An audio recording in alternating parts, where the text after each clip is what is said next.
ಭಕ್ತ್ಯ ಸ್ತುತ್ಯ ವಿರಕ್ತ್ಯ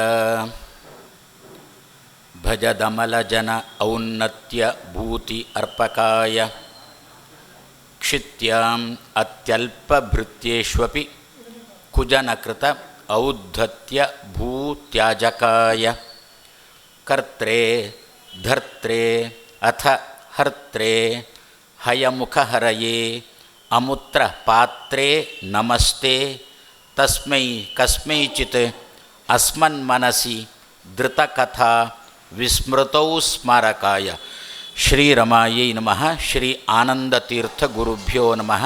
ಶ್ರೀ ಭಾರತ್ಯೈ ನಮಃ. ಶ್ರೀ ವಾದಿರಾಜತೀರ್ಥ ಗುರುಭ್ಯೋ ನಮಃ. ಪೂಜ್ಯಾಯ ರಾಘವೇಂದ್ರಾಯ ಸತ್ಯ ಧರ್ಮರತಾಯ ಚ ಭಜತಾಂ ಕಲ್ಪವೃಕ್ಷಾಯ ನಮತಾಂ ಕಾಮಧೇನವೇ ಶ್ರೀ ವಿದ್ಯಾಮಾನ್ಯತೀರ್ಥ ಗುರುಭ್ಯೋ ನಮಃ. ವೇದಾಂತ ತರ್ಕಾದಿ ವಿದಗ್ಧ ಬುದ್ಧಿಂ ವಿದ್ಯಾ ಪ್ರಸಾರೇ ಅರ್ಪಿತ ಜೀವಿತಂ ಮುದಾ ಕೃಷ್ಣಪ್ರಿಯಂ ಧೀರಂ ಅದೀನ ಭಾಷಣಂ ನಮಾಮಿ ಉದಾರಂ ವಿಬುಧೇಶ ಯೋಗಿನಂ. ಶ್ರೀ ಗುರುಭ್ಯೋ ನಮಃ.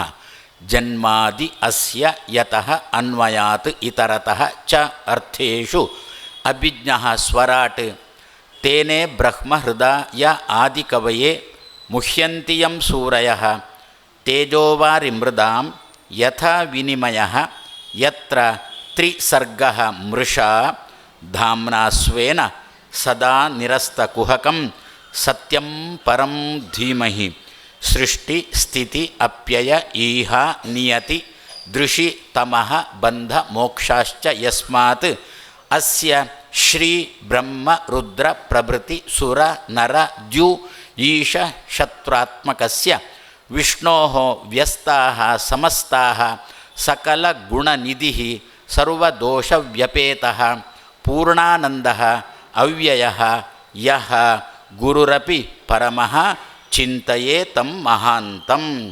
ಶ್ರೀ ಗುರುಭ್ಯೋ ನಮಃ. ದುರ್ಗಿಗುಡಿಯ ರಾಯರ ಸನ್ನಿಧಾನ. ಹಳ್ಳಿಗಳಲ್ಲೇ ಗದ್ದೆಗಳನ್ನು ಹುಡುಕುವುದು ಕಷ್ಟ ಆಗಿರಬೇಕಾದರೆ ನಗರದಲ್ಲೇ ಗದ್ದೆ ಆಗಿರತಕ್ಕಂತಹ ನಮ್ಮ ಇವರು ಒಂದು 7 ದಿವಸಗಳ ಕಾಲ ತಮ್ಮ ತಾಯಿಯ ವೈದಿಕದ ನಿಮಿತ್ತ ಭಾಗವತ, ಪ್ರತಿಯೊಂದು ಕಾಯಿಲೆಗೂ ಕೂಡ ಔಷಧಿ ಭಾಗವತ. ಹಿಂದೆ ಒಬ್ಬರು ಇದ್ದರು, ಅಳಲೇಕಾಯಿ ಪಂಡಿತರು ಅಂತ ಅವರಿಗೆ ಹೆಸರು ಅಂತ. ಏನು, ಒಂದು ಅಳಲೇಕಾಯಿ ಹಿಡ್ಕೊಂಡಿರೋದು. ನೀವು ಹೊಟ್ಟೆ ನೋವು ಅಂತ ಹೋಗಿ, ತಲೆನೋವು ಅಂತ ಹೋಗಿ, ಬೆನ್ನು ನೋವು ಅಂತ ಹೋಗಿ, ಕಾಲು ನೋವು ಅಂತ ಹೋಗಿ, ತಲೆನೋವು ಅಂತ ಹೋದರೆ ಅಳಲೇಕಾಯಿಯನ್ನು ಒಂದು ಕಲ್ಲಲ್ಲಿ ಹಿಡ್ಕೊಂಡು ಹೀಗೆ ಸುತ್ತಿದ್ರು ಕೊಟ್ಟರು.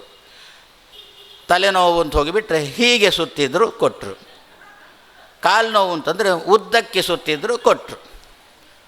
ಒಂದೇ ಅಡಲೆಕಾಯಿ ಹಿಡ್ಕೊಂಡು ಎಲ್ಲ ಕಾಯಿಲೆಗಳನ್ನು ವಾಸಿ ಮಾಡಿಕೊಂಡಿದ್ದರಿಂದ ಅವರಿಗೆ ಅಡಲೆಕಾಯಿ ಪಂಡಿತರು ಅಂತಲೇ ಹೆಸರು ಬಂತು. ಅದೇ ರೀತಿಯಲ್ಲಿ ನಮ್ಮ ಪ್ರತಿಯೊಂದು ಕಾಯಿಲೆಗೂ ಕೂಡ, ಏನು ಕಾಯಿಲೆ ಸ್ವಾಮಿ, ಏನು ಹೇಗಿದ್ದೀಯಾ? ಚೆನ್ನಾಗಿದ್ದೇನೆ. ಮತ್ತೇನು, ಎಲ್ಲ ಚೆನ್ನಾಗಿ ಉಂಟು.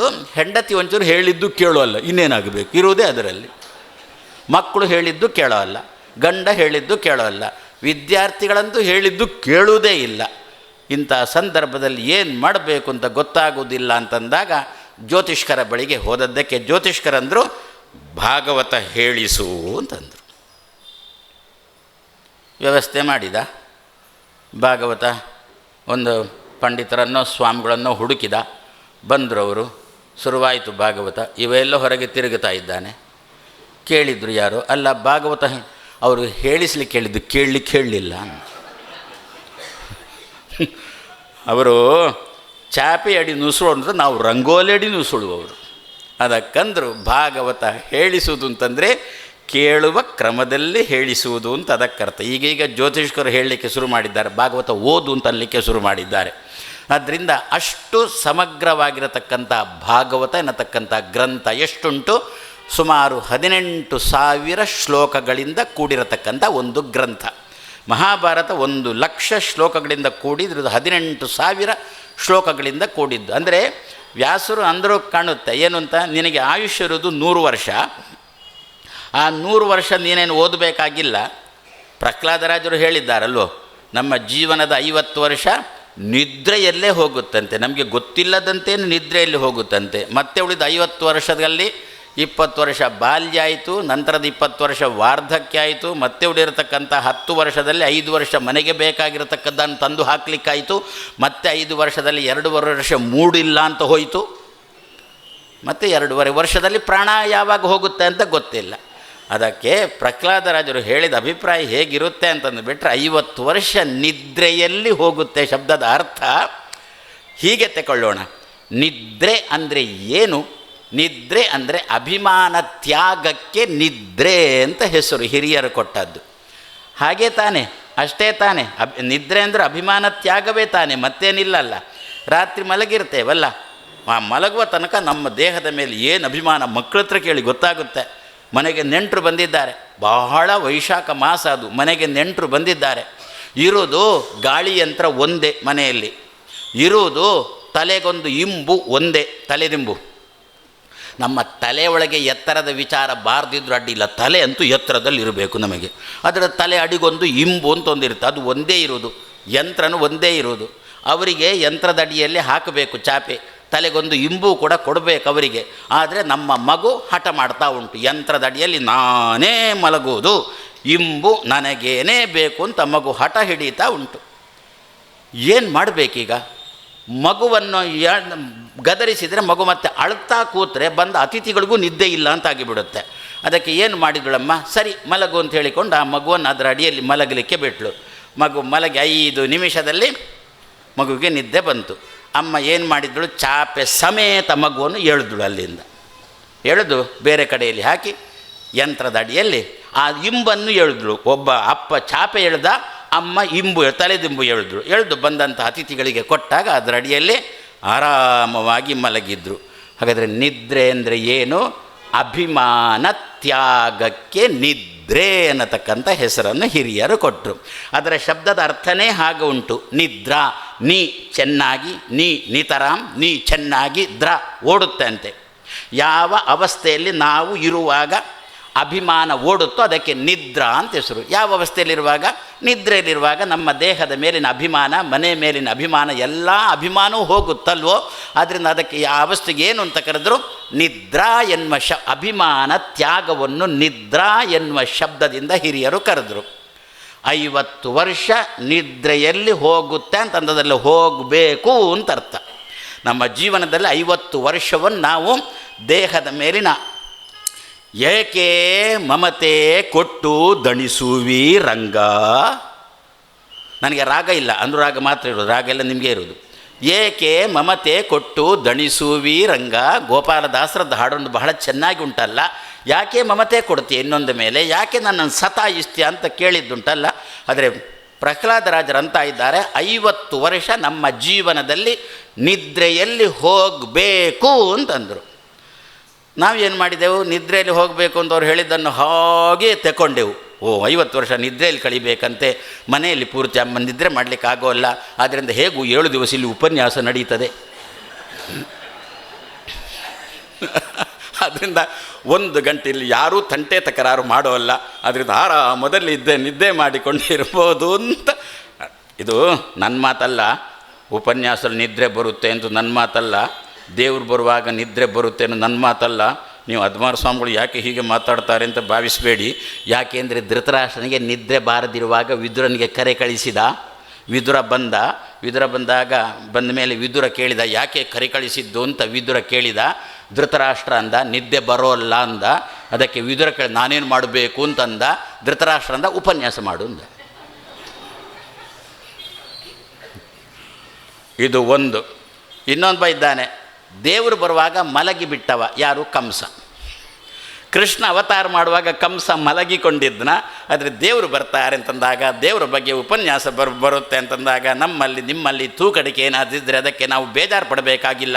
ಯಾರು ಬೇಜಾರು ಪಡಬೇಕಿಲ್ಲ? ನೀವಲ್ಲ, ಉಪನ್ಯಾಸ ಮಾಡುವವರು ಬೇಜಾರು ಪಡಬೇಕಾಗಿಲ್ಲ. ಯಾಕೆ? ಧೃತರಾಷ್ಟ್ರನೇ ತೂಕಡಿಸ್ತಾ ಇದ್ದ, ಕಂಸನೇ ಮಲಗಿದ್ದ. ಅದರಿಂದ ಇಷ್ಟು ಎಚ್ಚರಿಕೊಳ್ಳಿ ಏನು ಅಂತ. ಹಾಗಾದರೆ ತೂಕಡಿಸೋರು ಕಂಸರು ಧೃತರಾಷ್ಟ್ರರು, ಇಬ್ಬರಲ್ಲಿ ಯಾರೋ ಒಬ್ಬರಾಗಿದ್ದಾರೆ ಅಂತ ಅರ್ಥ. ಆದ್ದರಿಂದ 50 ವರ್ಷ ನಿದ್ರೆಯಲ್ಲಿ ಕಳೀಬೇಕು ಅಂತಂದರೆ 50 ವರ್ಷ ಅಭಿಮಾನ ತ್ಯಾಗದಲ್ಲಿ ಕಳೀಬೇಕು ಅಂತ ಅರ್ಥ. ಅಭಿಮಾನ ತ್ಯಾಗ ಮಾಡಿಬಿಟ್ರೆ 50 ವರ್ಷದಲ್ಲಿ ಏನು ಮಾಡಬೇಕು? 18,000 ಭಾಗವತವನ್ನು ದಿವಸಕ್ಕೆ ಒಂದೊಂದು ಶ್ಲೋಕದಂತೆ ಓದು. ಎಷ್ಟು ಶ್ಲೋಕ? 18,000 ಶ್ಲೋಕ. ನಮಗೆ ಆಯುಷ್ಯ ಎಷ್ಟು? 100 ವರ್ಷ ಬದುಕಿದರೆ. 40ಕ್ಕೇನೆ ಗೊಟಕ್ಕಂತ ಆಗ್ತದೆ. 40 ಬೇಡ, 15-14 ವರ್ಷಕ್ಕೇನೆ ನಿಂತಲ್ಲೇ ಗೊಟಕ್. ನಮ್ಮ ಜೀವನವೇ ATM. ಇನ್ನೇನು ಅಂತೀರಾ? ಎನಿ ಟೈಮ್ ಮರಣ, ಯಾವಾಗ ಬೇಕಾದರೂ ಸಾಯ್ಬೋದು. ನಮ್ಮ ಜೀವನ ಒಂದು ರೀತಿಯಲ್ಲಿ ATMನಂತೆ ಉಂಟಲ್ಲ. ಹಾಗಾದರೆ ನಿಜವಾಗಿ 100 ವರ್ಷ ಆಯುಷ್ಯ. ಶತಮಾನಂ ಭವತಿ ಪುರುಷ ಶತಾಯು. ನವ ದಂಪತಿಗಳು ಹೋಗಿ ನಮಸ್ಕಾರ ಮಾಡುವಾಗ ಹಿರಿಯರಿಗೆ ನಮಸ್ಕಾರ ಮಾಡುವವರು ಮಾಡುವ ಆಶೀರ್ವಾದ 100 ಕಾಲ ಬಾಳು, ಅಷ್ಟೂ ಮಕ್ಕಳನ್ನು ಹಡಿ ಅಂತ ಹೇಳಿಕೊಂಡು ಅವರು ಮಾಡತಕ್ಕಂಥ ಆಶೀರ್ವಾದ ಅಲ್ವೋ. ಅಷ್ಟಪುತ್ರ ಭವತ್ವಂಚ ಸುಭಗಾಚ ಪತಿವ್ರತ ಅಂತ ಹೇಳಿಕೊಂಡು 100 ಕಾಲ ಬಾಳು ಅಂತ ಆಶೀರ್ವಾದ ಮಾಡ್ತೇವಲ್ಲ. ಆದರೆ 1 ವರ್ಷ ಅಂದರೆ 360 ದಿವಸ. 1 ವರ್ಷ ಅಂದರೆ 360 ದಿವಸ. ಆಂಗ್ಲರ 365 ದಿವಸ ಅಲ್ಲ. 1 ವರ್ಷ ಅಂದರೆ 360 ದಿವಸ. ಆಂಗ್ಲರದ್ದು ಬೇಡ, ನಾವು ಆಂಗ್ಲರನ್ನು ಓಡಿಸಿ ಆಗಿದೆ. ಭಾರತದಿಂದ ಆಂಗ್ಲರು ಓಡಿ 75 ವರ್ಷ ಆಯಿತು. ಸ್ವಾತಂತ್ರ್ಯ ಸಿಕ್ಕಿ 13-14 ವರ್ಷ ಆದರೂ ಕೂಡ ಆಂಗ್ಲರು ಓಡಿ ನಮ್ಮ ದೇಶದಿಂದ ಓಡಿ ಹೋಗಿ 75 ವರ್ಷ ಆಗಿದೆ. ಆದ್ದರಿಂದ ಇನ್ನೂ ಕೂಡ ಆಂಗ್ಲರ ಚಾಳಿ ನಮ್ಮನ್ನು ಬಿಟ್ಟಿಲ್ಲ. ಏನು? ಜನವರಿ, ಫೆಬ್ರವರಿ, ಮೇಷ, ವೃಷಭ, ಮಿಥುನ, ಕರ್ಕಾಟಕ, ಸಿಂಹ, ಕನ್ಯಾ, ಚೈತ್ರ, ವೈಶಾಖ, ಜ್ಯೇಷ್ಠ, ಆಷಾಢ, ಶ್ರಾವಣ, ಭಾದ್ರಪದ ಅಂತ ಹೇಳಿಬಿಟ್ರೆ ಸ್ವಾಮಿಗಳು ಇಂಗ್ಲೀಷ್ ಮಾತಾಡ್ತಾರೆ ಅಂತಾರೆ ನಮ್ಮ ಜನ. ನಾನು ಮಾತಾಡಿದ್ದು ಸಂಸ್ಕೃತ, ಇಂಗ್ಲೀಷ್ ಮಾತಾಡ್ತಾರೆ ಅಂತಾರೆ. ಆದ್ದರಿಂದ ನಿಜ ಕ್ರಮೇಣ ಹೇಗೂ ರಾಮಚಂದ್ರ ಬಂದ, ಇನ್ನು ಕೃಷ್ಣ ಬರುವುದು ಖಂಡಿತ. ಈ 5 ವರ್ಷದಲ್ಲಿ ರಾಮಚಂದ್ರ ಬಂದ, ಮುಂದಿನ 5 ವರ್ಷದಲ್ಲಿ ಕೃಷ್ಣ ಬರ್ತಾನೆ, ಮತ್ತೆ ಮುಂದಿನ 5 ವರ್ಷದಲ್ಲಿ ಈಗಲೂ ಕೂಡ ನಂದಿ ಕಾಯ್ತಾ ಇದ್ದಾನೆ, ಎನ್ನ ಸ್ವಾಮಿ ಯಾವಾಗ ಬರ್ತಾನೆ ಅಂತ. ಆ ನಂದಿಯ ಮುಂದೆ ಕಾಶಿಯಲ್ಲಿ ಈಶ್ವರ ಪ್ರತ್ಯಕ್ಷನಾಗ್ತಾನೆ. ಅಷ್ಟ ತನಕ ಬಿಟ್ಟುಕೊಡಬಾರ್ದು ನಾವು ಅಂತ ಹೇಳಿಕೊಂಡು. ಹಾಗಾದರೆ ಎಷ್ಟು? 1 ವರ್ಷ ಅಂದರೆ 360 ದಿವಸ. 100 ವರ್ಷ ಅಂದರೆ ಎಷ್ಟು ದಿವಸ ಆಯಿತು? 36,000 ದಿವಸ ಆಯಿತಾ? 36,000 ದಿವಸನೂ ಭಾಗವತ ಓದುವುದು ಬೇಕಿಲ್ಲ. 18,000 ದಿವಸ ಅಂದರೆ ಅರ್ಧ ಅಂತ ಅರ್ಥ. 18 ಕೂಡಿಸು 18,000 ಅಲ್ವೋ? 36,000 ಅಂತಂದರೆ ನಮ್ಮ ಜೀವನ 36,000 ದಿವಸ ನಮ್ಮ ಜೀವನ ಅಲ್ವೋ? ಸರಿ, ಆರಂಭದಲ್ಲಿ ಮಕ್ಕಳಾಟಿಕೆ, ಕೊನೆಯಲ್ಲಿ ವಾರ್ಧಕ್ಯ ಬೇಡ. ಮಧ್ಯದಲ್ಲಿರತಕ್ಕಂಥ 50 ವರ್ಷದಲ್ಲಿ ದಿವಸಕ್ಕೆ ಒಂದೊಂದು ಶ್ಲೋಕ ಓದ್ತೇನೆ ಅಂತ ಹೇಳಿಕೊಂಡು ನೀನು ಸಂಕಲ್ಪ ಮಾಡು. ಅದಕ್ಕೋಸ್ಕರನೇ ವೇದವ್ಯಾಸದೇವರು 18,000ವೇ ಶ್ಲೋಕ ಮಾಡಿದ್ಯಾಕೆ? ನೀನು 50 ವರ್ಷ ಓದಿದರೆ ಸಾಕು. ಮತ್ತು 50 ವರ್ಷ ಏನು ಬೇಕಾದರೂ ಮಾಡಿಕೊ, ನಿನ್ನ ಬಾಲ್ಯನೋ ವಾರ್ಧಕ್ಯನೋ ಅದರಲ್ಲಿ ಕಳಿ ಅಂತ ಹೇಳಿಕೊಂಡು ವೇದವ್ಯಾಸದೇವರು ಮಾಡಿರತಕ್ಕಂಥ ಅದ್ಭುತವಾಗಿರತಕ್ಕಂಥ ಗ್ರಂಥ. ಯದ್ಯಪಿ 17 ಪುರಾಣಗಳನ್ನು ಮಾಡಿದ್ದಾರೆ ವೇದವ್ಯಾಸದೇವರು. ಜನಗಳಲ್ಲಿ ಸ್ಪಂದನೆ ಉಂಟಾಗಿಲ್ಲ, ಜನಗಳಲ್ಲಿ ಏನು ಬದಲಾವಣೆ ಉಂಟಾಗಿಲ್ಲ. ವೇದವ್ಯಾಸದೇವರು ಬೇಸರದಂತೆ, ವ್ಯಾಸರಿಗೆ ಬೇಸರ ಇಲ್ಲ, ವ್ಯಾಸರು ಭಗವಂತನ ಅವತಾರ, ಅವರಿಗೆ ಬೇಸರ ಇಲ್ಲ. ಅವರಿಗೆ ಬೇಸರ ಉಂಟು ಅಂತ ತಿಳ್ಕೊಂಡ್ರೆ ಯಥಾ ಉಪಾಸತೆ, ಮೊದಲೇ ಬೇಸರ ಜಾಸ್ತಿ ಆಗಿದೆ, ನಮಗೆ ಸಾಲದಕ್ಕೆ ಮತ್ತಷ್ಟು ತೊಂದು ಕೊಡ್ತಾನೆ ವೇದವ್ಯಾಸದೇವರು. ಆದ್ದರಿಂದ ಬೇಸರದಂತೆ ನಟಿಸಿ ಸರಸ್ವತಿ ತೀರದಲ್ಲಿರುವಾಗ ಅಲ್ಲಿಗೆ ಬಂದವರೇ ನಾರದರು. ಇನ್ನೊಂದು ಗ್ರಂಥ ಮಾಡಿ ನೋಡಿ ಅಂತ ಹೇಳಿಕೊಂಡು. ಅಂದರೆ ಇದರ ಅಭಿಪ್ರಾಯ ಏನು ಅಂತಂದರೆ, ಏನನ್ನು ನಾವು ಮಾಡಬೇಕಾದ್ರೂ ಕೂಡ ನಮಗೆ ಓದಲಿಕ್ಕೆ ಬರುತ್ತೆ, ಸಂಸ್ಕೃತ ಬರುತ್ತೆ, ಪುಸ್ತಕ ಉಂಟು, ನಾನೇ ಓದ್ತೇನೆ, ನಾನೇ ಅಧ್ಯಯನ ಮಾಡ್ತೇನೆ ಅಂದರೆ ಕೂಡುದು. ನಮಗೆ ಉಪದೇಶ ಬೇಕೇ ಬೇಕು ಅಂತಾರೆ. ನಮ್ಮಕ್ಕಿಂತ ಎತ್ತರ ಇರುವವರಿಂದ ನಮಗೆ ಆದೇಶವೇ ಉಪದೇಶ ಶಬ್ದದ ಅರ್ಥ. ಆ ದೃಷ್ಟಿಯಲ್ಲಿ ನಾರದರು ಲೌಕಿಕವಾಗಿ ಎತ್ತರದವರಂತೆ ತೋರಿಸಿಕೊಂಡು ವ್ಯಾಸರಿಗೆ ಇನ್ನೊಂದು ಗ್ರಂಥ ಮಾಡಿ, ಭಾಗವತ ಎನ್ನುವ ಗ್ರಂಥ ಮಾಡಿ ನೋಡಿ. ನೀವು 17 ಪುರಾಣಗಳಲ್ಲಿ ಮತ್ಸ್ಯದ ಚರಿತ್ರೆ, ಕೂರ್ಮದ ಚರಿತ್ರೆ, ನರಸಿಂಹನ ಚರಿತ್ರೆ, ಅದು ಇದು ಅಂತೇಳಿ ಹೇಳಿಕೊಂಡ್ರಿ. ನಮ್ಮ ಜನ ಇದು ನನಗೆ ಸಂಬಂಧಪಟ್ಟದ್ದಲ್ಲ ಅಂತ ಬಿಟ್ಟುಬಿಟ್ರು. ನೋಡೋಣ, ಪುಟ್ಟ ಪುಟ್ಟ ಮಕ್ಕಳ ಬಗ್ಗೆ ಕತೆ ಹೇಳಿ, ಪ್ರಹ್ಲಾದನ ಚರಿತ್ರೆ ಹೇಳಿ, ಧ್ರುವನ ಚರಿತ್ರೆ ಹೇಳಿ, ಒಬ್ಬ ಕ್ಷತ್ರಿಯ ಅಂಬರೀಷನ ಚರಿತ್ರೆ ಹೇಳಿ ನೋಡೋಣ, ಜನ ಯಾಕೆ ಬದಲಾಗೋಲ್ಲ ನೋಡೋಣ ಅಂತಂದಾಗ ವ್ಯಾಸರು ಆರಂಭ ಮಾಡಿರತಕ್ಕಂಥ ಗ್ರಂಥವೇ ಭಾಗವತ ಅಂದರು. ಅದರ ಬಗ್ಗೆ ಸುಮ್ಮನೆ ಒಂದು ಲೌಕಿಕವು ಸ್ವಲ್ಪ ಕನ್ನಡದಲ್ಲಿಯೂ ಕೂಡ ಹೇಳುವುದು ಅಂತಾದರೆ, ದಾನ ಧರ್ಮ ಮಾಡಿ ಸತ್ತವ ಹೋದ ದೇವರ ಬಳಿಗೆ, ಜಯ ವಿಜಯರು ಒಳಗೆ ಹೋಗಿ ತಿಳಿಸಿದ್ರು, ಹೀಗೆ ದಾನ ಧರ್ಮ ಮಾಡಿದ್ದಾನೆ ಅಂತ. ದೇವರ ಬಳಿಗೆ ಹೇಳಿದಾಗ ದೇವರು ಹಾಗಾದರೆ ಆ ಜಾಗ ಕೊಡು. ಮತ್ತೊಬ್ಬ ಕೆರೆ ತೋಡಿಕೊಟ್ಟಿದ್ದಾನೆಂತೆ, ಇನ್ನೊಬ್ಬ ಶಾಲೆ ಕಟ್ಟಿಸಿ ಕೊಟ್ಟಿದ್ದಾನೆಂತೆ, ಮತ್ತೊಬ್ಬ ಏನೋ ಮಾಡಿದ್ದಾನಂತೆ, ಬಡವರಿಗೆ ಅನ್ನ ಇದನ್ನೆಲ್ಲ ಹಾಕಿದ್ದಾನೆ, ಆಸ್ಪತ್ರೆ ಕಟ್ಟಿದ್ದಾನಂತೆ ಮತ್ತೊಬ್ಬ. ಸರಿ, ಅವರಿಗೆಲ್ಲ ಆ ಜಾಗ ಈ ಜಾಗ ಕೊಡು.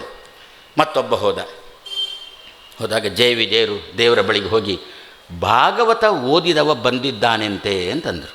ಜಯ ವಿಜಯರು ದೇವರ ಬಳಿಗೆ ಹೋಗಿ, ಮೊದಲೆಲ್ಲ ಕೆರೆ ಕಟ್ಟಿದವರು, ಆಸ್ಪತ್ರೆ ಕಟ್ಟಿದವರು, ಶಾಲೆ ಕಟ್ಟಿದವರು ಅಂತ ಈ ರೀತಿಯಲ್ಲಿ ಸಮಾಜಮುಖಿ ಕೆಲಸ ಮಾಡಿದವರು ಬಂದದ್ದಕ್ಕೆ ಆ ಜಾಗ ಕೊಡು, ಈ ಜಾಗ ಕೊಡು, ಆ ಲೋಕ ಕೊಡು, ಈ ಲೋಕ ಕೊಡು ಅಂತ ದೇವರಂದ.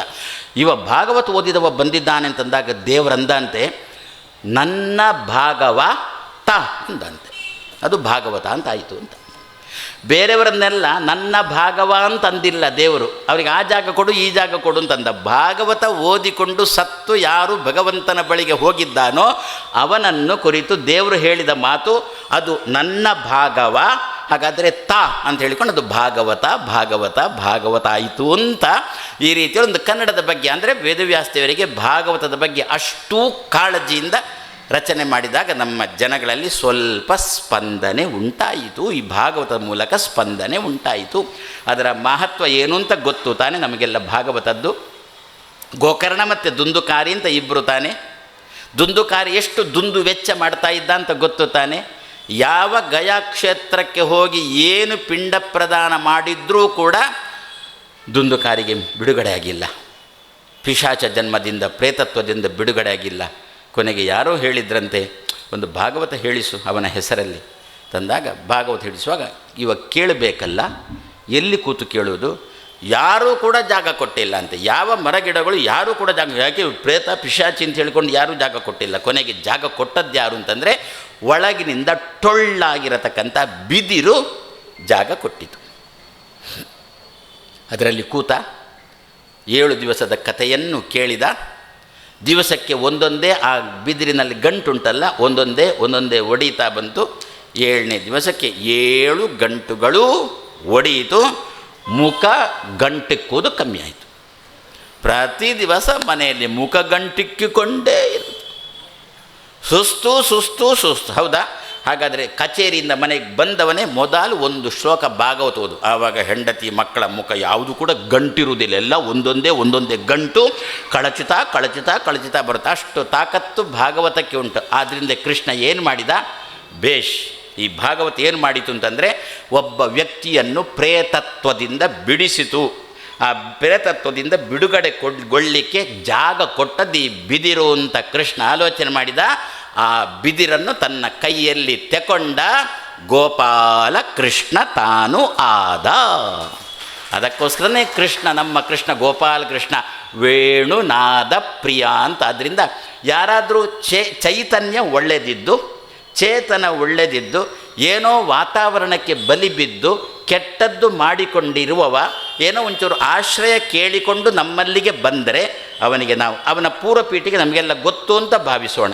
ಏನೋ ಆರಂಭದಲ್ಲಿ ಚೆನ್ನಾಗಿದ್ದವ ಏನೋ ಪ್ರಾರಬ್ಧವಶಾತ್ ಹೀಗಾಗಿದ್ದಾನೆ ಅಂತ ಹೇಳಿಕೊಂಡು ಅವನಿಗೆ ನಾವು ಆಶ್ರಯವನ್ನು ಕೊಟ್ಟರೆ ನಾಳೆ ದಿವಸ ಕೃಷ್ಣ ನಮ್ಮನ್ನು ಕೈಯಲ್ಲಿ ಹಿಡ್ಕೊಂಡು ಮಗುವಿನಂತೆ ನಮ್ಮನ್ನು ಆಡಿಸ್ತಾನೆ. ಇಷ್ಟೇ ಅಲ್ಲ, ನಿಮ್ಮ ಬಾಯಿಯಿಂದ ಇಂಪಾದ ಧ್ವನಿ ಬರುವಂತೆ ಮಾಡ್ತಾನೆ. ಕೊಳದಿಂದ ಇಂಪಾದ ಧ್ವನಿ ಬಂತಲ್ಲ, ಕೃಷ್ಣನ ಬಾಯಿಂದಾಗಿ ಅದರಲ್ಲಿ ಇಂಪು ಧ್ವನಿಯನ್ನು ಕೃಷ್ಣ ನುಡಿಸಿದಲ್ವೋ, ನಾವು ಆ ರೀತಿ ಆಗೋಣ. ಸ್ವಲ್ಪ ಆದರೂ ಸಮಾಜಮುಖಿಯಾಗಿರೋಣ. ಆಚಾರ್ಯ ಮಧ್ವರು ಅಂದರು, ನಾನಾ ಜನಸ್ಯ ಶುಶ್ರೂಷಾ ಅಂತ ಆಚಾರ್ಯ ಮಧ್ವರು ಹೇಳಿದಂಥ ಮಾತು.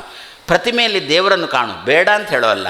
ಆದರೆ ಛಲ ಪ್ರತಿಮೆಗಳಿದ್ದಾವಲ್ಲ, ಆ ಛಲ ಪ್ರತಿಮೆಗಳಲ್ಲಿಯೂ ಕೂಡ ದೇವರು ಇದ್ದಾನೆ ಅಂತ ತಿಳ್ಕೊಂಡು ಅವರಿಗೆ ಯಾವಾಗ ಏನು ಎಷ್ಟು ಅಗತ್ಯ ಉಂಟು ಅದನ್ನು ಆವಾಗ ಅವರಿಗೆ ಒದಗಿಸಿಕೊಡು. ಅದು ಕೂಡ ಒಂದು ಭಗವಂತನ ಪೂಜೆ ಆಗುತ್ತೆ. ಆವಾಗ ದೇವರು ನಿನ್ನನ್ನು ಕೈಯಲ್ಲಿ ಹಿಡ್ಕೊಂಡು ನಾವು ಮಕ್ಕಳನ್ನು ಲಾಲನೆ ಪಾಲನೆ ಮಾಡುವಂತೆ ಭಗವಂತ ಮಾಡ್ತಾನೆ ಅಂತ. ಅಷ್ಟು ಸಾಮರ್ಥ್ಯವನ್ನು ಈ ಭಾಗವತ ಗ್ರಂಥಕ್ಕೆ ವೇದವ್ಯಾಸದೇವರು ತಾನು ತುಂಬಿಸಿದ್ದಾರೆ. ಅದನ್ನು ದಿವಸಕ್ಕೆ ಒಂದೊಂದು ಶ್ಲೋಕ ಓದೋಣ, ನಿಧಾನಕ್ಕೆ ಓದೋಣ. ಅಷ್ಟು ಓದಬೇಕು ಅಂತಂದರೆ ಯಾರೂ ಓದೋಲ್ಲ. ಒಂದೊಂದೇ ಶ್ಲೋಕ ನಿಧಾನಕ್ಕೆ. ಆರಂಭದಲ್ಲಿ ಕೆಲವು ದಿವಸ ಅಥವಾ ಕೆಲವು ಜನ್ಮ ಭಾಗವತ ಓದುವುದು ಮಾತ್ರ. ಸ್ವಾಮಿ ಅರ್ಥ ಮುಂದಿನ ಜನ್ಮದಲ್ಲಿ ಅಲ್ಲ, ಆವಾಗ ನಾವು ಪುನಃ ಮನುಷ್ಯರಾಗಿ ಹುಡ್ತೇವ. ಮುಂದಿನ ಜನ್ಮ ಅಲ್ಲ ಹುಡ್ತೇವೆ. ನಮಗೆ ಸಂಶಯ ಉಂಟಾ? ಯಾಕೆ ಸಂಶಯ ಬಂತು? ಅಲ್ಲ, ಮನುಷ್ಯರಾಗಿ ಹುಟ್ಟಬಾರದಂತೆ ಬೇಕಾದ್ದನ್ನೆಲ್ಲ ಮಾಡಿಕೊಂಡಿದ್ದೇವೆ ನಾವು ಈಗಲೇ. ಹೌದಾ? ಹಾಗಾದರೆ ಅದನ್ನೆಲ್ಲ ಕಮ್ಮಿ ಮಾಡು, ಮನುಷ್ಯರಾಗಿ ಹುಟ್ಟಲಿಕ್ಕೆ ಏನು ಬೇಕು ಅದನ್ನು ಮಾಡಿಕೊಂಡು ಬಾ. ಹಿರಣ್ಯಕಶಿಪು ಅಂದಿದ್ದಾನೆ. ಹಿರಣ್ಯಕಶಿಪನಷ್ಟು ಬುದ್ಧಿ ಇಲ್ವ ನಮಗೆ? ಸಪ್ತಮ ಸ್ಕಂದದಲ್ಲಿ ಹಿರಣ್ಯಕಶಿಪು ಅಂದ ಮಾತೇನು? ನಾನು ಚತುರ್ಮುಖ ಬ್ರಹ್ಮನ ಜಾಗದಲ್ಲಿ ಕೊಡಬೇಕು ಅಂದ. ಚತುರ್ಮುಖ ಬ್ರಹ್ಮನನ್ನು ಎದ್ದು ಹಾಕಿ ನಾನು ಆ ಜಾಗದಲ್ಲಿ ಕೊಡಬೇಕು ಅಂತಂದ. ಎಲ್ಲರೂ ಅಂದರು, ನೀನು ತಲೆ ಕೆಳಗೆ ಕಾಲು ಮೇಲೆ ಮಾಡಿದ್ರೂ ಕೂಡ 3ನೇ ಕುರ್ಚಿಯಲ್ಲಿ ನೀನು ಕೂತ್ಕೊಳ್ಳಿಕ್ಕೆ ಸುತರಾಮ್ ಸಾಧ್ಯ ಇಲ್ಲ ಅಂದ. ಚತುರ್ಮುಖ ಬ್ರಹ್ಮನ ಕುರ್ಚಿ ಅಂದರೆ 3ನೇ ಕುರ್ಚಿ. 1ನೇ ಕುರ್ಚಿ ದೇವರದ್ದು, 2ನೇ ಕುರ್ಚಿ ಲಕ್ಷ್ಮಿದ್ದು, 3ನೇ ಕುರ್ಚಿ ಚತುರ್ಮುಖ ಬ್ರಹ್ಮನದ್ದು. 1ನೇ ಕುರ್ಚಿ ರಾಷ್ಟ್ರಪತಿದ್ದು, 2ನೇ ಕುರ್ಚಿ ಉಪರಾಷ್ಟ್ರಪತಿದ್ದು, 3ನೇ ಕುರ್ಚಿ. ಆದರೆ ನೀನು ತಿಪ್ಪರ್ಲಾಗ ಹಾಕಿದ್ರೂ ಕೂಡ ಆ ಕುರ್ಚಿಯಲ್ಲಿ ಕೂಡಲಿಕ್ಕೆ ನಿನ್ನಿಂದ ಸಾಧ್ಯವೇ ಇಲ್ಲ ಅಂತ ಬಹಳಷ್ಟು ಜನ ಹೇಳಿದ್ರು. ಆದರೂ ಒಂದು ಪ್ರಯತ್ನ ಮಾಡೋಣ, ನೋಡೋಣ. ದೇವರಿದ್ದಾನೆ, ರಾಮ ಇದ್ದಾನೆ, ಕೃಷ್ಣ ಇದ್ದಾರೆ. ಪ್ರಯತ್ನ ಮಾಡುವಾಗ ಆಯುಷ್ಯ ಮುಗ್ದಿರುತ್ತೆ. ಆವಾಗ ದೇವರು ನಮಗೆ ನಮ್ಮ ದೇಶಕ್ಕೆ ಕ್ಷೇಮವನ್ನೇ ಮಾಡ್ತಾನೆ ಅಂತ ಹೇಳಿಕೊಂಡು, ಹಾಗಾದರೆ ಇಂತಹ ಪ್ರಸಂಗದಲ್ಲಿ ಏನು ಆವಾಗ ಹಿರಣ್ಯಕಶಿಪು ಹೇಳಿರತಕ್ಕಂಥ ಮಾತು ಏನು ಗೊತ್ತಾ? ಈ ಜನ್ಮದಲ್ಲಿ ಆಗಿಲ್ಲ ಅಂದರೆ ಮುಂದಿನ ಜನ್ಮದಲ್ಲಿ ಮುಂದುವರಿಸ್ತೇನೆ ಎಂದ. ತಪಸ್ಸನ್ನು ಮುಂದಿನ ಜನ್ಮದಲ್ಲಿ ಮುಂದುವರಿಸ್ತೇನೆ ಅಂತಂದ. ಆ ದೃಷ್ಟಿಯಲ್ಲಿ ಓದೋಣ. ಈಗ ಮುಂದಿನ ಜನ್ಮವೋ ಅದಕ್ಕಿಂತ ಮುಂದಿನ ಜನ್ಮವೋ ಅದನ್ನು ಅರ್ಥೈಸಿಕೊಳ್ಳಿಕ್ಕೆ ಪ್ರಯತ್ನ ಮಾಡೋಣ.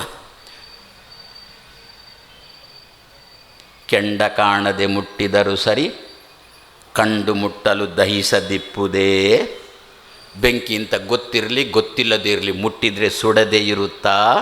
ಅದೇ ರೀತಿಯಲ್ಲಿ ಅರ್ಥ ಆಗಲಿ ಬಿಡಲಿ, ಪ್ರತಿ ದಿವಸ ಒಂದೊಂದು ಶ್ಲೋಕ ಭಾಗವತ ಓದ್ತೇವೆ ಅಂತಂದರೆ ಅರ್ಥ ಆಗಲಿಕ್ಕೆ ಅಡ್ಡಿಯಾದ ಪಾಪಗಳ ನಿವಾರಣೆ ಆಗುತ್ತೆ. ಆಮೇಲೆ ಅರ್ಥ ಆಗಲಿಕ್ಕೆ ಆರಂಭ ಆಗುತ್ತೆ. ಆ ದೃಷ್ಟಿಯಲ್ಲಿ ಇಂತಹ ಭಾಗವತ ಗ್ರಂಥವನ್ನು ವೇದವ್ಯಾಸದೇವರು ಸಮಾಜಕ್ಕೆ ಕೊಟ್ಟಿದ್ದಾರೆ. ಏನಂತಾರೆ? ಸತ್ಯಂ ಪರಂ ಧೀಮಹಿ ಅಂತ ವೇದವ್ಯಾಸದೇವರು ಧ್ಯಾನ ಮಾಡೋಣ ಅಂತಂದಿದ್ದಾರೆ ಹೊರತು ಧ್ಯಾನ ಮಾಡು ಅಂತಂದಿಲ್ಲ. ಹೆಜ್ಜೆ ಹೆಜ್ಜೆಗೂ ಕೂಡ ವೇದವ್ಯಾಸ ನಮಗೆ ಸಂದೇಶ ಕೊಡ್ತಾ ಇದ್ದಾರೆ. ಏನುಂಟಲ್ಲಿ? ಸತ್ಯಂ ಪರಂ ಧೀಮಹಿ. ಧೀಮಹಿ ಅಂದರೆ ಧ್ಯಾನ ಮಾಡೋಣ. ತನ್ನನ್ನು ಸಮಾಜಕ್ಕೆ ಕೊಟ್ಟಿರತಕ್ಕಂಥ ಅಪ್ಪ ಅಮ್ಮನನ್ನು ಮರೀಲಿಲ್ಲ ವೇದವ್ಯಾಸದೇವರು, ಮರೀಲಿಲ್ಲ. ಯಾರಿಂದ ಬಂದದ್ದು ವೇದವ್ಯಾಸದೇವರು ಸಮಾಜಕ್ಕೆ? ಸತ್ಯವತಿ ಪರಾಶರರಿಂದಾಗಿ ಬಂದದ್ದು ತಾನೇ ಸಮಾಜಕ್ಕೆ. ತನ್ನನ್ನು ಸಮಾಜಕ್ಕೆ ತಂದಿರತಕ್ಕಂಥ ಸತ್ಯವತಿ ಮತ್ತು ಪರಾಶರರನ್ನು ವೇದವ್ಯಾಸದೇವರು ಮಗನಾಗಿ ಬಂದಿರತಕ್ಕಂಥ ವೇದವ್ಯಾಸದೇವರು ಭಾಗವತದ 1ನೇ ಶ್ಲೋಕದಲ್ಲೇ ಸೇರಿಸಿದರು. ಪ್ರತಿ ದಿವಸ ಭಾಗವತ ಓದೋಣ. ಯಾಕೆ, ಏನು ಪ್ರಯೋಜನ ಅಂತ ಕೇಳ್ತೀರಾ? ವೃದ್ಧಾಶ್ರಮದ ಸಂಖ್ಯೆ ಕಮ್ಮಿ ಆಗುತ್ತೆ ನೋಡಿ. ಈಗ ವೃದ್ಧಾಶ್ರಮಗಳ ಸಂಖ್ಯೆ ಜಾಸ್ತಿ ಆಗುತ್ತೆ. ಯಾಕೆ? ನಮ್ಮಲ್ಲಿ ಒಂದು ಮಾತುಂಟು, ಏನು ಅಂತ? ಮಗನಿಗೆ ಹುಡುಗಿಯನ್ನು ಹುಡುಕಿಕೊಂಡು ಹೋದರೆ ಹುಡುಗಿ ಅಪ್ಪಮ್ಮ ಮೊದಲು ಕೇಳುವುದು, ನಿಮ್ಮ ಹುಡುಗನಿಗೆ ಅಪ್ಪಮ್ಮ ಇದ್ದಾರಾ ಅಂತ. ಹೀಗೆ ನನ್ನ ಹತ್ರನೂ ಪಾಪ ದುಃಖ ತೋಡಿಕೊಂಡು ಬಂದರು ಒಂದು ಅಪ್ಪ ಅಮ್ಮ. ಹೀಗೆ ಹೋಗಿದ್ದೆವು ಸ್ವಾಮಿ, ಹೀಗೆ ಕೇಳಿ ನಾನಂದೆ ಅದಕ್ಕೆ, ಏನು ದಿಢೀರಂತ ಮಳೆಯೊಟ್ಟಿಗೆ ಬಿದ್ದದ್ದಲ್ಲ, ಅಪ್ಪಮ್ಮನ ಹೊಟ್ಟೆಯಿಂದಲೇ ಬಂದದ್ದು ಅಂತ ಹೇಳಿ ಅಂತಂದೆ. ಇಂಥ ಪ್ರಸಂಗ ನಮ್ಮಲ್ಲಿ ಉಂಟಲ್ಲ. ಅಪ್ಪ ಅಮ್ಮ ಇದ್ದಾರೆ ಅಂತಂದರೆ ಬೇರೆ ಮನೆ ಮಾಡಿದರೆ ನಮ್ಮ ಹುಡುಗಿಯನ್ನು ಕೊಡುತ್ತೆ. ಅದೇ ಹುಡುಗಿಗೆ ಮನೆಯಲ್ಲಿ ಒಬ್ಬ ಅಣ್ಣ ಇದ್ದಾನೆ ಅಂತಕ್ಕಂಥ ಪ್ರಜ್ಞೆ ಆ ಅಪ್ಪಮ್ಮನಿಗಿಲ್ಲ. ಅಷ್ಟು ದುರಂತಕ್ಕೆ ನಮ್ಮದು ಪರಿಸ್ಥಿತಿ ನಮ್ಮ ದೇಶದ ಪರಿಸ್ಥಿತಿ ಒಂದು ರೀತಿಯಲ್ಲಿ ಪಶು ಜೀವನ ಅಂತ ಕರೀತಾರೆ ಇದನ್ನು, ಅಲ್ವೋ? ಇದು ಕಮ್ಮಿ ಆಗಬೇಕಾ? ಅಪ್ಪಮ್ಮನ ಮೇಲೆ ಮಕ್ಕಳಿಗೆ ನಿಗಾ ಕೊನೆಯ ತನಕ ಇರಬೇಕಾ? ಭಾಗವತದ 1ನೇ ಶ್ಲೋಕ ಓದಿ. ಏನುಂಟು? ಸತ್ಯಂ ಪರಂ ಧೀಮಹಿ. ಸತ್ಯಂ ಅಂತಂದರೆ ಸತ್ಯವತಿಯ ಸತ್ಯ, ಪರಂ ಅಂತಂದರೆ ಪರಾಶರರ ಪರ. ಅಪ್ಪಮ್ಮನ ಹೆಸರನ್ನು ಪೂರ್ತಿ ಸೇರಿಸಲಿಲ್ಲ, ಇದರಲ್ಲಿ ಅರ್ಧ ಅರ್ಧ ಸೇರಿಸಿದ್ರು. ಸತ್ಯ ಅಂತ ಸೇರಿಸಿದ್ರು, ಪರ ಅಂತ ಸೇರಿಸಿದ್ರು. ಸ್ವಾಮಿ, ಅಪ್ಪ ದೊಡ್ಡವನು, ಅಮ್ಮ ದೊಡ್ಡವಳು, ಅಮ್ಮನೇ ದೊಡ್ಡವಳು. ಆದ್ದರಿಂದ ಮೊದಲು ಸತ್ಯಂ, ಆಮೇಲೆ ಪರಂ. ಉಪನಯನ ದಿವಸ ಮೊದಲು ಮಾತೃದೇವೋಭವ ಅಂತ, ಆಮೇಲೆ ಅಮ್ಮನೇ ಹೇಳಬೇಕಲ್ಲ ಇದು ನಿನ್ನ ಅಪ್ಪ ಅಂತ ಹೇಳಿಕೊಂಡು, ಮತ್ತೆ ಯಾರು ಹೇಳಲಿಕ್ಕೆ ಸಾಧ್ಯ ಇಲ್ಲಲ್ಲ. ಆದ್ದರಿಂದ ಮೊದಲಿನ ಸ್ಥಾನ ಯಾರಿಗೆ ಅಂತಂದರೆ ಅಮ್ಮನಿಗೆ. ಇದು ನಮ್ಮ ಭಾರತೀಯ ಸಂಸ್ಕೃತಿ. ಆದ್ದರಿಂದ ಯಾರ ಋಣವನ್ನಾದರೂ ಪರಿಹರಿಸ್ಬೋದು, ಅಮ್ಮನ ಋಣವನ್ನು ಸುತರಾಂ ಪರಿಹರಿಸಲಿಕ್ಕಾಗೋಲ್ಲ. ಆದ್ದರಿಂದಲೇ ನಾವು ಹಡೆದಿರತಕ್ಕಂಥ ನಮ್ಮ ಮಕ್ಕಳ ಬಾಯಿಂದ ಎಂದೂ ಕೂಡ ನಾವು ಎಂಥದ್ದು ಟೆಲ್ ಮಿ ಇಂಗ್ಲೀಷ್. ನನ್ನನ್ನು ಡ್ಯಾಡಿ ಅಂತ ಕರಿ ಅಂದರೆ ಸತ್ತವಳು ಅಂತ ಕರಿ, ಅಲ್ಲ ಮಮ್ಮಿಯ, ನನಗೆ ಬರೋಲ್ಲ ಇಂಗ್ಲೀಷ್. ಅದಕ್ಕೆ ನಾನು ಎಲ್ಲ ಶಾಲೆಗಳು ನಮ್ಮ ಶಿಷ್ಯರಿಗೆ ಕೊಟ್ಟದ್ದು, ಪೂರ್ಣಪ್ರಜ್ಞ ಶಾಲೆಗಳನ್ನೆಲ್ಲ ಶಿಷ್ಯ. ಯಾಕೆ ನನಗೆ ಇಂಗ್ಲೀಷ್ ಬರೋಲ್ಲ. ಯಾಕೆ ಬರೋಲ್ಲ ಅಂತ ಕೇಳಿಬಿಟ್ರೆ ಅಲ್ಲಿ ಬರೆಯುವುದು ಒಂದು, ಉಚ್ಚಾರಣೆ ಮತ್ತೊಂದು. PUT ಪುಟ್ಟ,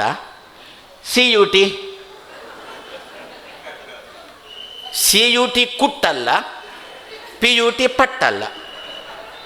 ಯಾಕೆ PUT ಪಟ್ಟು ಅಂತಂದರೆ ಹೊಡಿತಾನೆ, CUT ಕುಟ್ಟು ಅಂತಂದರೆ ಕುಡ್ತಾನೆ. ಅದಕ್ಕೆ ಆಂಗ್ಲರು ಏನು ಮಾಡಿದ್ರು, CUT ಕಟ್ಟು ಅಂತಂದ್ರೆ PUT ಪುಟ್ಟು ಅಂತ ಅಂದ್ಬಿಟ್ರು.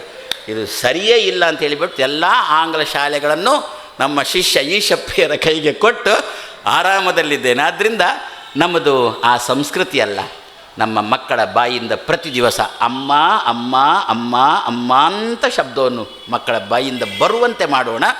ಸಾಯುವ ತನಕ ಮಕ್ಕಳು ಅಪ್ಪ ಅಮ್ಮನನ್ನು ಬಿಟ್ಟು ಹಾಕೋಲ್ಲ. ಒಂದು ಬಹಳ ಹಳೇ ಕಾಲದ ಹಾಡು. ಈ ಕನ್ನಡದ ಬರುತ್ತೆ ನಮ್ಮ ಜನಕ್ಕೆ. ಅಮ್ಮ ಎಂಬುದು ಕಂದನ ಕರುಳಿನ ಕರೆಯೋಲೆ. ಹೌದಾ? ಹಾಗಾದರೆ ಹಿಂದಿನ ಕಾಲದ ಹಾಡುಗಳಿಗೂ ಕೂಡ ಎಂಥ ಸಂಸ್ಕೃತಿ ಇತ್ತಲ್ಲ, ಎಂಥ ಸಂಸ್ಕಾರ ಇತ್ತಲ್ಲ ಆ ಹಾಡುಗಳಿಗೆ. ಆ ಹಾಡಿನಲ್ಲಿ ಅಂಕಿತ ಇಲ್ಲ, ಬೇಡ ಬಿಟ್ಟು ಬಿಡಿ. ಆದರೆ ಸಂದೇಶ ತೆಗೆದುಕೊಳ್ಳಿಕ್ಕೆ ಬರುತ್ತಲ್ಲ. ಏನು, ಪ್ರತಿ ದಿವಸ ನಮ್ಮ ಮಕ್ಕಳ ಬಾಯಿಂದ ಅಮ್ಮ ಅಮ್ಮ ಅಮ್ಮ ಅಮ್ಮ ಅಂತ ಹೇಳಿಸಲಿಕ್ಕೆ ನಮಗೆ ಬುದ್ಧಿ ಬರಬೇಕಾದ್ರೆ ನಾವು ಪ್ರತಿ ದಿವಸ ಭಾಗವತದ ಒಂದು ಶ್ಲೋಕ ಓದಬೇಕು. ಆವಾಗ ನಮಗೇ ತೋರುತ್ತೆ, ನನ್ನ ಮಗು ಆಂಗ್ಲ ಭಾಷೆ ಓದಿದ್ರೆ ಅಷ್ಟೇ ಹೋಯಿತು, ಅಪ್ಪಮ್ಮ ಆಂಗ್ಲ ಭಾಷೆಯನ್ನು ಬೇಕಾದರೆ ಬಿಟ್ಟು ಬಿಡಲಿ, ಸಾಯುವ ತನಕ ಅಪ್ಪಮ್ಮನನ್ನು ಮಾತ್ರ ಸುತರಾಮ್ ಬಿಡಬಾರ್ದು ಅಂತ ಹೇಳಿಕೊಂಡು ನಾವು ಪ್ರತಿ ದಿವಸ ಸತ್ಯಂ ಪರಂ ಧೀಮಹಿ, ಅಮ್ಮ ಸತ್ಯ ಅಪ್ಪ ಪರ, ಸತ್ಯಂ ಪರಂ ಧೀಮಹಿ, ಸತ್ಯಂ ಪರಂ ಧೀಮಹಿ. ಅಮ್ಮ ಎನ್ನುವುದು ಸಂಸ್ಕೃತ ಶಬ್ದ ಗೊತ್ತಾ ನಿಮಗೆ? ಅಮ ಅಂದರೆ ಗೊತ್ತಾ? ಗೊತ್ತಿಲ್ಲ. ಅಮ ಶಬ್ದಕ್ಕೆ ಒಟ್ಟಿಗೆ ಅಂತ ಅರ್ಥ. ಅಮಾವಾಸ್ಯ ಅಂದರೆ ಗೊತ್ತಾ? ಗೊತ್ತು, ನಾಡ್ದು ಬಂತಲ್ಲ ಅಂತೀರಿ. ನಮಗೆ ಅಮಾವಾಸ್ಯ ಗೊತ್ತು, ಅಮ ಅಂದರೆ ಗೊತ್ತಿಲ್ಲ. ಅಮಾವಾಸ್ಯ ಅಂತ ಯಾಕೆ ಹೆಸರು ಬಂತು? ಯಾವ ದಿವಸ ಸೂರ್ಯ ಮತ್ತು ಚಂದ್ರರು ಒಟ್ಟಿಗೆ ಉದಿಸಿ ಒಟ್ಟಿಗೆ ಅಸ್ತಮಿಸ್ತಾರೋ ಆ ಅಮಾ ಒಟ್ಟಿಗೆ ವಸತಃ ವಾಸ ಮಾಡ್ತಾರೆ. ಯಾರು ಇಬ್ಬರು ಒಂದು ದಿವಸ ಒಟ್ಟಿಗೆ ವಾಸ ಮಾಡಿ ಒಟ್ಟಿಗೆ ಉದಯಿಸಿಕೊಂಡು ಒಟ್ಟಿಗೆ ಅಸ್ತಮಿಸ್ತಾರೋ ಆ ದಿವಸಕ್ಕೆ ಅಮಾವಾಸ್ಯ. ವಸತಃ ಇತಿ ಅಮಾವಾಸ್ಯ.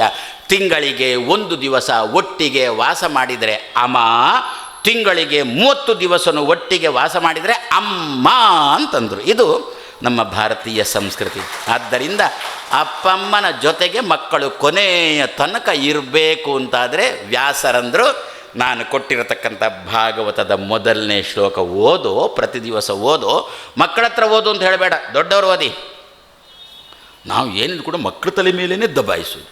ಮಾಡು, ದೇವರಿಗೆ ನಮಸ್ಕಾರ ಮಾಡು, ಜಪ ಮಾಡು, ಹಾಗೆ ಹೇಳಬಾರದು. ದೇವರಿಗೆ ನಮಸ್ಕಾರ ಮಾಡೋಣ, ಜಪ ಮಾಡೋಣ ಅಂತ ಅನ್ನಬೇಕು. ಯಾಕೆ ಮಾಡು ಅಂತಂದರೆ ಏನಾಗುತ್ತೆ? ಮಗು ಹೇಳುತ್ತೆ ನೀನು ಮಾಡಿದ್ಯಾ ಅಂತ ಸುಮ್ಮನೆ ಅವುಗಳಿಂದ ಉಗಿಸಿಕೊಂಡು ಮತ್ತೆ ಮಾಡುವುದಕ್ಕಿಂತ ನಾವು ಮೊದಲೇ ಮಕ್ಕಳ ಜೊತೆಗೆ ಸೇರಿಕೊಂಡು ಮಾಡೋಣ ಅಂತ ಅನ್ನಬಾರ್ದಾ? ಆ ದೃಷ್ಟಿಯಲ್ಲಿ ಸತ್ಯಂ ಪರಂ ಧೀಮಹಿ, ಸತ್ಯ ಅಂತೇಳಿ ಸತ್ಯವತಿಯ ಹೆಸರು, ಅರ್ಧ ಹೆಸರು, ಪರಾಶರ ಹೆಸರು ಪರ ಅಂತ ಹೇಳಿಕೊಂಡು, ಆದ್ದರಿಂದ ಮೊದಲು ಅಮ್ಮ, ಆಮೇಲೆ ಅಪ್ಪ. ಸತ್ಯಂ ಪರಂ ಸಿಕ್ಕಿತ ನಮಗೆ ಲೌಕಿಕವಾಗಿ ಜೀವನದಲ್ಲಿ ಸಂದೇಶ ಸಿಕ್ಕಿತ ಭಾಗವತದಿಂದ. ಆದ್ದರಿಂದ ಭಾಗವತ ಅಂದ್ಬಿಟ್ರೆ ಬರೀ ನಮಗೆ ಕಣ್ಣಿಗೆ ಕಾಣಿಸದ ಪುಣ್ಯವನ್ನು ಕೊಟ್ಟು ಪಾಪವನ್ನು ಕಳೀತದೆ ಮಾತ್ರ ಅಂತ ಇಷ್ಟೇ ತಿಳ್ಕೊಳ್ಬಾರ್ದು. ಲೌಕಿಕ ಜೀವನದಲ್ಲಿ ಹೇಗಿರಬೇಕೆನ್ನುವುದನ್ನೂ ಕೂಡ ನಮಗೆ ಭಾಗವತ ಅನ್ನತಕ್ಕಂಥ ಗ್ರಂಥ ತಿಳಿಸಿಕೊಡ್ತಾ. ಆದ್ದರಿಂದಲೇ ಭಾಗವತ ಏನಾಗಿದೆ ಗೊತ್ತಾ? ಪುರಾಣಾನಾಂ ಸಾರರೂಪ, ಪುರಾಣಾನಾಂ ಸಾಮರೂಪ, ಎರಡೂ ಉಂಟು.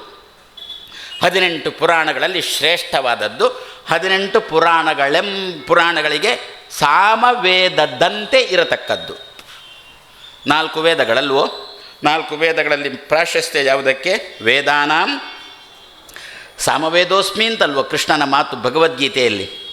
ದೈತ್ಯರ ಮಧ್ಯದಲ್ಲಿ ಪ್ರಹ್ಲಾದ ನಾನಿದ್ದೇನೆ, ಮರಗಳ ಮಧ್ಯದಲ್ಲಿ ಅಶ್ವತ್ಥ ನಾನಿದ್ದೇನೆ, ಅಂದರೆ ಅಶ್ವತ್ಥದಲ್ಲಿ ನಾನಿದ್ದೇನೆ, ಗಿಡಗಳ ಮಧ್ಯದಲ್ಲಿ ತುಳಸಿಯಲ್ಲಿ ನಾನಿದ್ದೇನೆ, ಹುಲ್ಲುಗಳ ಮಧ್ಯದಲ್ಲಿ ದರ್ಬೆಯಲ್ಲಿ ನಾನಿದ್ದೇನೆ, ನೀರುಗಳ ಮಧ್ಯದಲ್ಲಿ ಗಂಗೆಯಲ್ಲಿ ನಾನಿದ್ದೇನೆ, ವ್ರತಗಳ ಮಧ್ಯದಲ್ಲಿ ಏಕಾದಶಿಯಲ್ಲಿ ನಾನಿದ್ದೇನೆ, ಮಂತ್ರಿಗಳ ಮಧ್ಯದಲ್ಲಿ ಮೋದಿಯಲ್ಲಿ ನಾನಿದ್ದೇನೆ ಅಂತ ಹೇಳಿಕೊಂಡು ಕೃಷ್ಣನ ಮಾತು.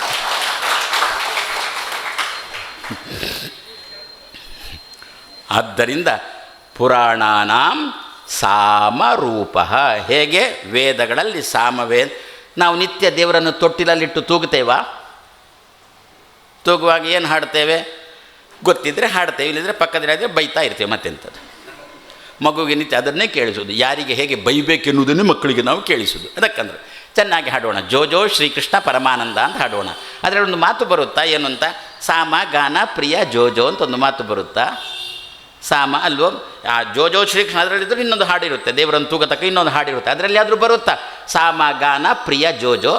ಋಗ್ವೇದ ಪ್ರಿಯ ಜೋಜೋ ಅಲ್ಲ, ಯಜುರ್ವೇದ ಪ್ರಿಯ ಜೋಜೋ ಅಲ್ಲ, ಸಾಮಗಾನ ಪ್ರಿಯ ಜೋಜೋ ಅಂತ ದೇವರಿಗೆ. ಯದ್ಯಪಿ ವೇದಗಳೆಲ್ಲ ಸಮಾನ, ವೇದಗಳೆಲ್ಲವೂ ಕೂಡ ಅಪೌರುಷೇಯಗಳೇ, ವೇದ ಎಲ್ಲವೂ ಕೂಡ ಅನಾದಿಗಳೇ, ಆದರೂ ಕೂಡ ಹೇಳುವುದು ಮಾತ್ರ ಸಾಮಗಾನ ಪ್ರಿಯ ಜೋಜೋ. ಅಂದರೆ ಏನರ್ಥ? ಸುಮ್ಮನೆ ಮನೆಯಲ್ಲಿ ನೀವು ಪರಸ್ಪರ ಒದರಾಡಿಕೊಂಡು ಬೈಯುವುದನ್ನಾದರೂ ಕೂಡ ಸ್ವಲ್ಪ ಸಾಮದಿಂದ ಬೈಯುದು. ಏನೋ ಹಾಳಾಗಿ ಹೋಗ್ತೀಯಾ ಅಂತ ಅಷ್ಟೇ ಸಾಕು. ಅದು ಬಿಟ್ಟು ನಾವು ಹೊಗಳುವುದನ್ನು ಕೂಡ ಬೈಯುವಂತೆಯೇ ಹೊಗಳುವುದು.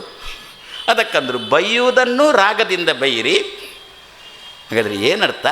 ಸಾಮ ಗಾನ ಪ್ರಿಯ ಜೋಜೋ ಅಂದರೆ ಸಾವಧಾನದ ಮಾತಿಗೆ ಭಗವಂತ ತುಂಬ ಬೆಲೆ ಕೊಡ್ತಾನೆ, ಗೌರವ ಕೊಡ್ತಾನೆ ಅಲ್ವೋ. ಆದ್ದರಿಂದ ಅದು ಸಾಮಗಾನ ಗೊತ್ತು ತಾನೆ, ರಾಗದಿಂದ ಹೇಳೋದಕ್ಕೆ ಸಾಮಗಾನ ಅಂತ ಹೆಸರು ತಾನೆ. ಅದರ ಅರ್ಥ ಇನ್ನೊಂದು ಬೇರೆಯೇ ಕೊಟ್ಟಿದ್ದಾರೆ ಶಾಸ್ತ್ರಕಾರರು. ಸಾಮಗಾನ ಶಬ್ದಕ್ಕೆ, ಸಾಮ ಶಬ್ದಕ್ಕೆ ಬೇರೆಯೇ ಅರ್ಥ ಕೊಟ್ಟಿದ್ದಾರೆ. ಹಾಗಾದರೆ ಆ ರೀತಿಯಲ್ಲಿ ವೇದಾನಾಂ ಸಾಮವೇದ ಅಸ್ಮಿ ಹೇಗೋ ಅದೇ ರೀತಿಯಲ್ಲಿ ಪುರಾಣಾನಾಂ ಸಾರರೂಪ, ಪುರಾಣಾನಾಂ ಸಾಮರೂಪ. ಸಾಮವೇದದ ಸ್ಥಾನದಲ್ಲಿ ಭಾಗವತ ಉಂಟು. ಇಂತಹ ಭಾಗವತವನ್ನು ಸತ್ಯಂ ಪರಂ ಧೀಮಹಿ, ಸತ್ಯಂ ಪರಂ ಧೀಮಹಿ, ಪರಂ ಸತ್ಯಂ ಧೀಮಹಿ. ಇದೆಲ್ಲ ಜಗತ್ತೆಲ್ಲ ಸತ್ಯ ಅಲ್ವೋ?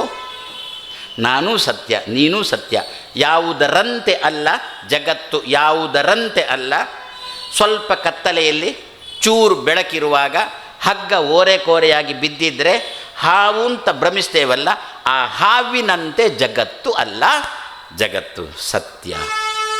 ಭಗವಂತ ಏನು? ಭಗವಂತ ಈ ಸತ್ಯವಾದ ಜಗತ್ತಿಗೆ ಸತ್ಯತ್ವವನ್ನು ಕೊಟ್ಟವನು ಭಗವಂತ. ಆದ್ದರಿಂದ ದೇವರು ಯಾರು? ದೇವರು ಪರಸತ್ಯ, ನಾವು ಅಪರಸತ್ಯರು, ಅವ ಪರಸತ್ಯ, ಅವನಿಂದಾಗಿ ನಾವು ಸತ್ಯರು.